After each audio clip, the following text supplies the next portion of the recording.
On the 2 days a week that I'm here, the money goes to the alligators, not directly. I tried that, and they pull it all on gambling and booze.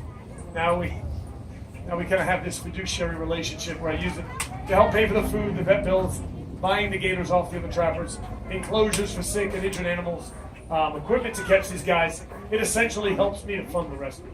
I'm actually trying to start a crocodile rescue down in Australia. I was just down there this past year with Animal Planet. It's become a lot more expensive than I dreamed of. So at this point, I don't care if it's a handful of pocket change with hair. Make an equally explosive move, but only to escape. Either way, there'll be some massive explosion of energy.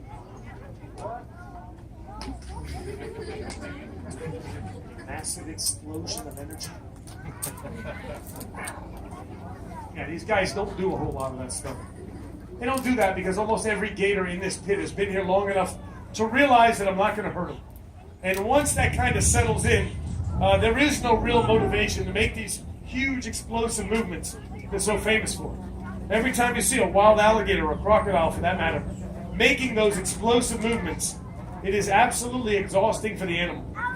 These guys are ectothermic or cold-blooded, so they only really have a handful of those moves in them before their bodies will begin to build up with lactic acid, and eventually they can barely move. So if these guys all know that the worst possible outcome that could ever happen is me sitting on their back over here for about 10 minutes telling some really bad jokes, it is now worth fighting me all out for the next 51 show throughout the day. It actually is Bandit's show right now, so I can get Bandit to move out of there. Bandit's a little jumpy for some reason today. Come on, Bandit, let's go. Slow down, you're full of hamstring. Come on, Bandit, let's get it. We'll probably put a few rows of begonias right there. That's a joke, you can't plant begonias in sand. Now listen, I can be killed at any moment. There could be a lightning strike, a meteor, a plane crash, a postal worker could show up. Anything could happen. You gotta do one show, kid. I gotta do one.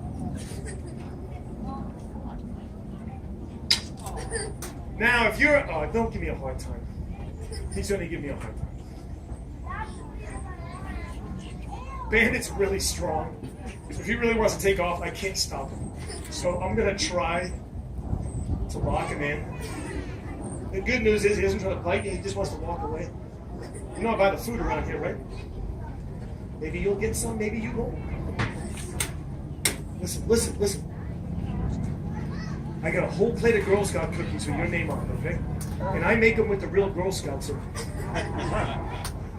Don't feel bad for that kid. She came to my house peddling shortbread cookies. I knew there were Thin Mints in the trunk. I think we can all agree there should only be two kinds of Girl Scout cookies, Thin Mints and Samoas, that's it. Take those tag-alongs and tag along down the road, kid. Do-si-do your way down the driveway. And by the way, the box of Thin Mints is still mismarked. I've been writing letters for 20 years.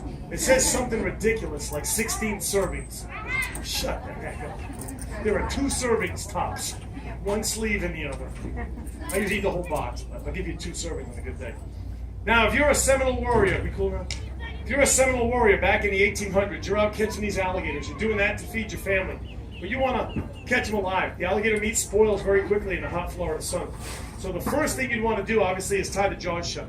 By yourself, a little challenging. You do need 2 hands to tie a good knot. Something has to hold the mouth closed while you're doing it. But you risk losing your fingers in the process. So the Seminoles came up with a technique that we now refer to as bulldogging, holding the jaws closed with your chin and your chest. For your hands up, give you time to take out leather or rope and tie a knot. You want to take a picture, wait till both arms go out to the side, or you see the blood pouring down my throat. Usually where I tell the kids to stay in school.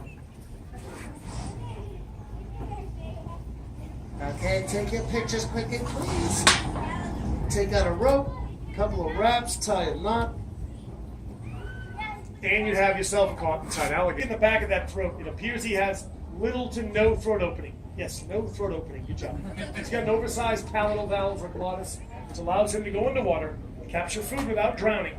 He'll usually then surface above the water to swallow that food. We're like 0 for 2 in applause, man. This is good. That's great. Hey, okay. Hey, I found my keys. That's enough of that stuff.